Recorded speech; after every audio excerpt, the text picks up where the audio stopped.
Hello friends, today I'm going to walk you through 10 exercises to help you truly master movable 7th chord shapes on ukulele. Hop on over to my website to get the free PDF to accompany this lesson. Let's get started. If our end goal is to play music, we should practice playing music. And our musical context for today is the Rhythm Changes Bridge, which is the middle 8 section of George Gershwin's I Got Rhythm, but also the same chord progression used in hundreds of other jazz songs. This is a string of dominant 7th chords, and it's 3, 6, 2, 5. What does that mean? Well, we're going to be in the key of F today, and we're starting on our 3 chord. These are all dominant 7th chords. So we can just count up F, G, end of our musical alphabet, A, 7th. What's our 6th chord? F, G, A, B, C, D. D7. What's our 2 chord? F, G, G7. What's our 5 chord? F, G, A, B, C, C7. So let's try this together. 3, 6, 2, 5, or A7th, D7th, G7th, and C7th. 2, 3, 4. On the 3 chord, A7th, up to D7th. This is our 6th chord. Our 2 chord, which is G7th, to our 5 chord. And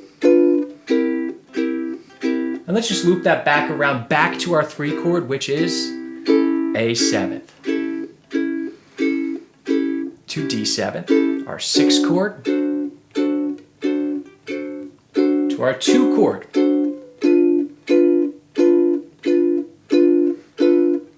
our 5 chord, C7. And make sure you're not just thinking about the numbers and the letters, but also listening to where these chords want to take us. Hear that A7th wants to bring us to D7th. D7th wants to bring us to G7th. G7th wants to bring us to C7th. We're hearing that dominant motion, the sound of harmony, pushing us somewhere. So before we get into practicing our movable voicings, let's put on the backing track and just play this a few times along with the band to get our fingers and our ears used to the sound of the Rhythm Changes Bridge. 1, 2, 1, 2, 3, 4.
In that first exercise, you have already worked on 3 of the 4 chord shapes that we will be using for the rest of the lesson. When we talk about our movable dominant 7th chord shapes, we can think about them in relation to our open strings. We have a G7th shape that's movable. We have a C7th shape that's movable. We have an E7th shape that's movable, and we have an A7th shape that's movable. We're going to start this by practicing the entire Rhythm Changes Bridge with just our A7th chord shape. This starts on an A7th chord. We're going to play this now with our middle finger like this so that we can easily make this into a bar chord. Now we're going to play my favorite game, which is find the root. Where is the root? Well, it's the A7th chord shape. It's on the A string. So all we have to do is move it so that the note on the A string becomes the next chord that we want. Our next chord is a D7th chord. So how do we find that? A sharp, B, C, C sharp, D, 5th fret, A7th chord shape. On the A string, we are now playing a D. So this becomes a D7th chord. What's our next chord? G7th. Well, that's a lot to count up, but I know that everything repeats at the 12th fret, so I can count back from there. A flat, G is my 10th fret. Same chord shape, 10th fret. Then finally I need my 5 chord, C7th. Here's A, B flat, D, C. 3rd fret. So we're going to play A 7th. Same shape, 5th fret. This is our D 7th. Going to G 7th. This is on our 10th fret.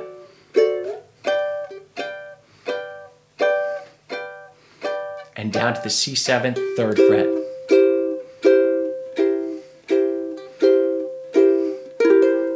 So let's put on the backing track. Let's try this a few times along with the band. 1, 2, 3, 4.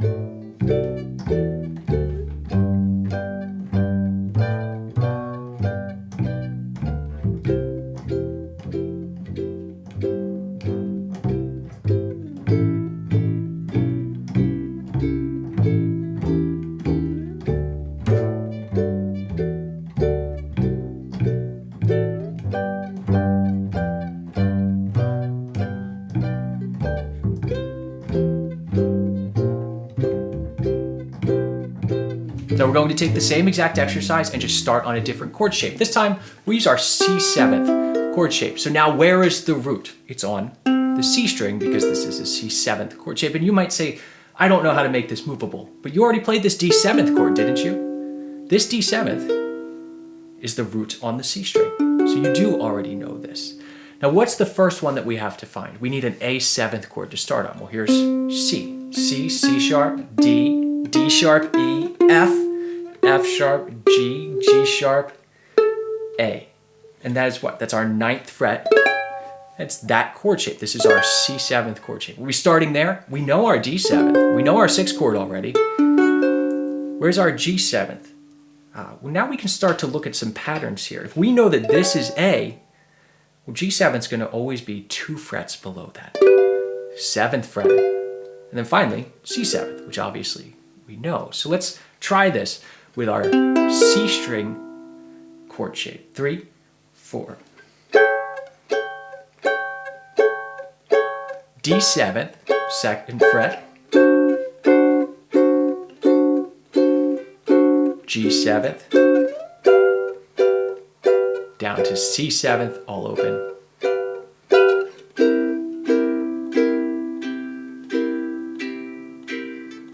So let's practice this one a few times with the band. 1, 2, 1, 2, 3, 4.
That's half of our chord shapes already. Let's go over to the G string root, which means our G7th chord shape. Would you take your G7th and play it with your ring finger, your middle finger, and your pinky? This leaves the first finger open to make it a movable shape. So where do we start?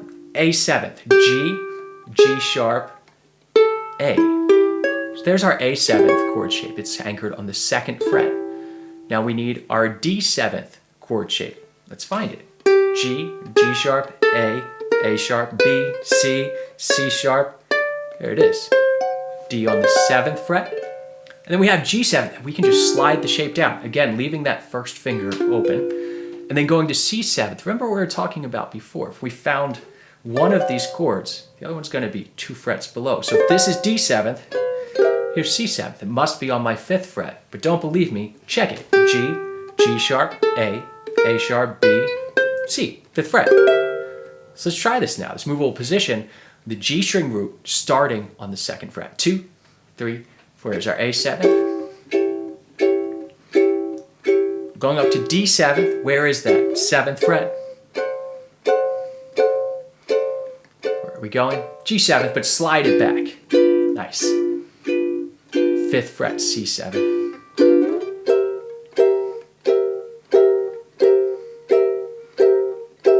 Let's practice that along with the band. 1, 2, 1, 2, 3, 4.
All right, if you've made it this far, I assume you're in for the long haul. So let's have an honest discussion about practicing these exercises.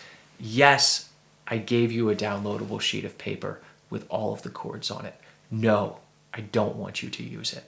I think it is detrimental to you, and I think it will give you a reliance on music as opposed to understanding what's happening on the instrument. Throughout these exercises, I'm going to walk you through how to find every single chord on every single string set. You can do this yourself, and you need to do this yourself.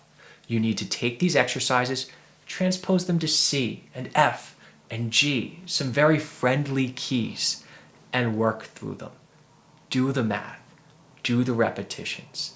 I want you to have a friend quiz you about 7th chords, and you play all 4 inversions without thinking about it. Until you can do that, we don't really know the chords, and that takes time. These foundational things can seem very boring when we learn them, but they're going to make everything else you learn on the instrument so much easier. Put in the time now so that you can play more music later. Now we're on to our final chord shape. We only have 1 string left, and that is our E string. So we're thinking an E7th chord shape. But you want to play this with your middle finger, your ring finger, and your pinky. 1, 2, open, 2. Why? So the first finger is free to move about. What's our first chord? It's an A7th chord. So we need to find an A on our E string. E, F, F sharp, G, G sharp, A. It's our 5th fret. So let's make that shape on our 5th fret. There's an A7th chord.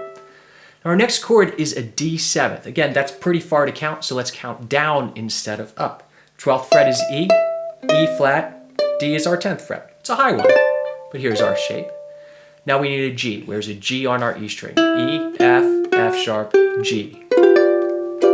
Great. And then where's our C7th? 2 frets down from our D7th, right? Anchored on the 8th fret. So let's try this movable shape, starting on the 5th fret with our A7th. 2, 3, 4. We're going high up to the 10th fret. There's D7th. G7th down the 3rd fret. C7th, 8th fret.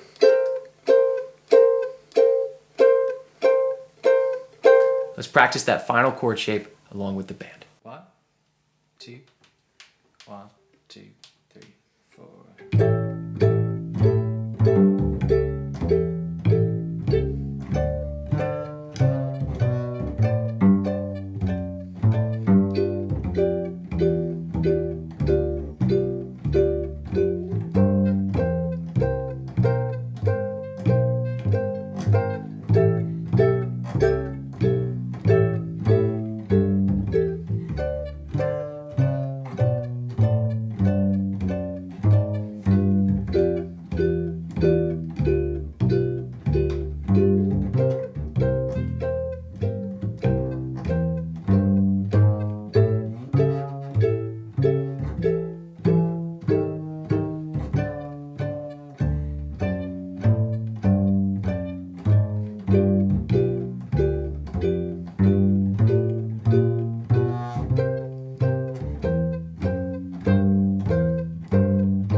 Practicing our individual chord shapes is a great exercise, but we can hear that it's maybe not the best way to play our rhythm changes bridge. So now we're going to start using 2 shapes at a time, and we'll see that there are groupings of shapes that play really nicely together and lead into one another. And the first one are our C7 shape and our G7 shape. So we're going to start on our C7 shape. It's an A7th chord, meaning we're starting up on our 9th fret. And then this is going to propel us to our G7th shape, but we're playing a D7th chord, which we now know is on our 7th fret. So let's see that motion. There's A7th. Hear how nice that flows into each other? Watch this. G7th is on the 7th fret, just walking on down 2 frets from our initial one. We get this nice chromatic motion. So now we know that C7th and G7th play nicely together. They give us good voice leading by having this half-step motion on the A string. So let's try this together, starting up on the 9th fret. 2, 3, 4, playing our C7th shape. We're going to go to our G7th shape, D7th. That brings us right back again to our C7th shape. And then down to our G7th shape. So let's practice this exercise along with the band and really pay close attention to how these chords interact together and lead from one to the other nice and smoothly. 1, 2, 1, 2, 3, 4.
If the C7th and G7th chord shapes play together, then one might think that the E and A shapes should play nicely together in the identical way. And of course they do, because music loves patterns. So let's start on our E7th chord shape.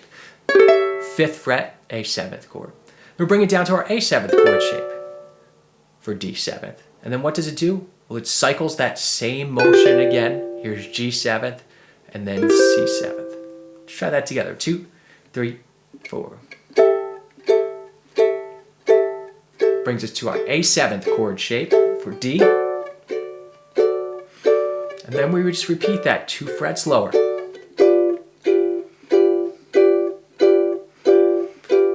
to the A7th chord shape. We can see that we actually have that same half-step motion we were talking about. It's now put on the G string. So let's try this along with the band. 1, 2, 1, 2, 3, 4.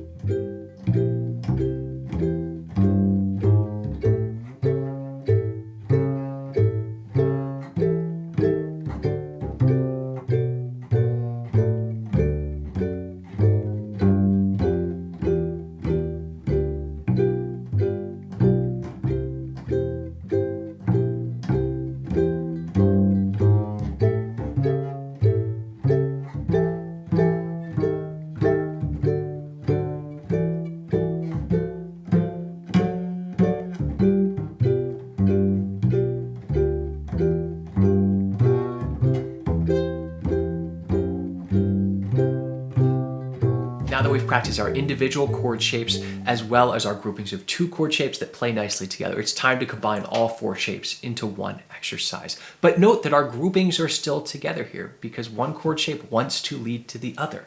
So we're starting on our G7 chord shape. this will lead us to our C7th chord shape. Note this is backwards from how we played it before, but it doesn't matter what order they come in. They still go with each other. So we play A7th on our 2nd fret, and then we go to D7th on the 2nd fret. Then we're going to hop up to G7th here. This is our E7 shape. E7 wants to go to A7th. So our whole exercise with all 4 chord shapes goes like this. 3, 4.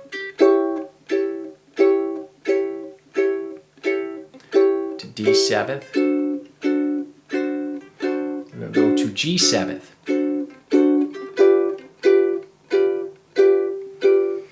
To C7th.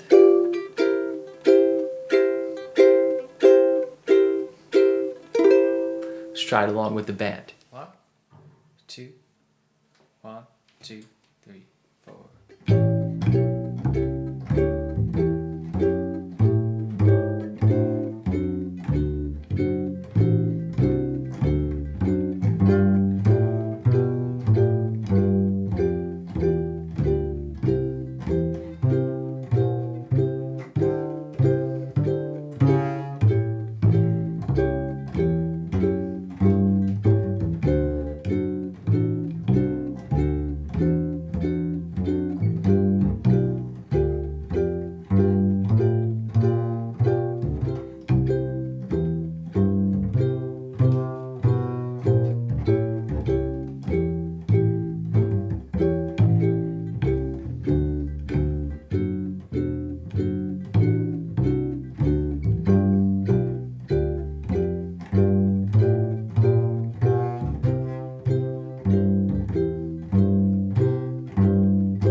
We're going to look at 2 additional exercises today that deal with tritone substitutions. This may sound big and scary, but it's actually a fairly easy concept. Put down a G7th chord for me. Now play C. We hear the sound of tension to resolution, but what's really saying that within the chord are actually just our E string and A string. Tension, resolution. This shape of what's called a tritone, or sharp 4 or flat 5. But notice this shape, 1 fret apart from each other. There is always another dominant chord that shares that same exact shape with what you're playing. And this goes back to the pairs we were talking about before. Our G7th chord plays nicely with our C7th chord. So if we do that, play our C7 shape, but we maintain this shape here, we actually get a D flat 7 chord. 1, 1, 1, 2. Note. E and A, still playing the same notes. Still wants to resolve to C, but in a very different way. G7, D flat 7 to C. So we're still working with those same groupings, but we're now kind of nudging that 2nd chord up 1 fret so that it shares that tritone interval. So if we apply this to our rhythm changes bridge, we can start on our A7th up on the 5th fret using our E7th chord shape. We know that this plays nicely with the A7th chord shape. So it's going to be on our 6th fret. Right, so A7, this becomes E flat 7, bringing us to D7th. Note, it's the same chord shape we're targeting, just 1 fret higher. And if we're on this A7th, it still plays nicely with the E7th chord shape. Right, so D7 with the A7 chord shape plays nicely, walks down, half step motion to G7. Let's listen to that first bit. Chromatic motion, substitution, chromatic motion. Same thing. Substitution, chromatic motion, substitution, and that would resolve us to F, which is the key that we are in. So let's try this first tritone substitution exercise and keep your ears open for how it changes the way that we're getting to the next chord, but it still gets us there effectively. 2, 3, 4. E flat 7. Slide it down to D7th. To E7th chord shape now. Slide it on down to D flat 7. Slide it down to our E7 chord shape. All right, let's try this along with the band. 1, 2, 1, 2, 3, 4.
Now we can do a final tritone substitution exercise, just utilizing our other two chord shapes, our C7th and our G7th chord shape. If we're looking at this, we know E and A string is where our tritone is located. So C7th still plays nicely with G7th. Now we're that fret up, so it's an E flat 7, slide it into D7th, and then we come to A flat 7, slides into G7th, and then we share that tritone, D flat 7, slide it on down, C7th, and then our final tritone stuff for G flat 7, resolving to F, so we get a sound like this. G7th chord shape, not much difference, right? Slide it on down, A flat 7 chord shape, slide it on down, tritone sub, slide it on down, tritone sub. Let's try this final exercise along with the band.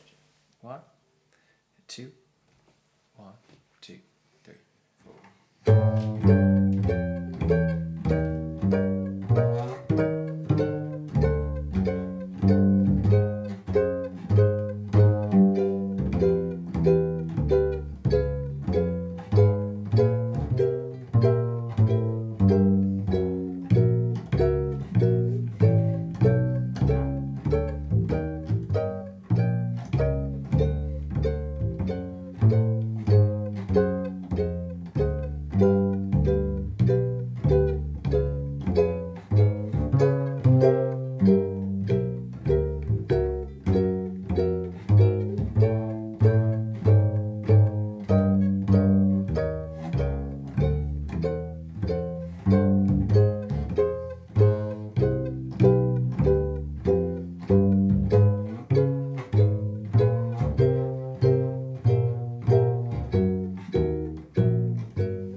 Now you should be asking yourself, where do I go from here? And I think for most people the answer is stay here for a while. Just because you can play the exercises doesn't mean that you know the exercises. Take all of these exercises, transpose them to 2 other keys. Have a friend say any chord to you, say C7th, and you play this like it's nothing, because you know where they are now. We're not figuring it out. We have the tools to figure it out now. But now we have to go through the repetitions and truly internalize these shapes. And once we have that done, then we can start moving on to maybe a second shape. How do we play this G7th? I want it to be a minor 7th. I need to know where my 3rd is. So I'm going to lower my 3rd. 3rd, lower the 3rd. And we can do this for every single one of these dominant 7th chord shapes, and then suddenly we have all of our 6th chords, our major 9th chords, and our minor 7th chords. We could raise the root of each chord, and we could learn all of our minor 7 flat 5s, minor 6, and dominant 9th chords. The possibilities are really endless. We need to start with being very comfortable with the foundation. I'll see you all soon.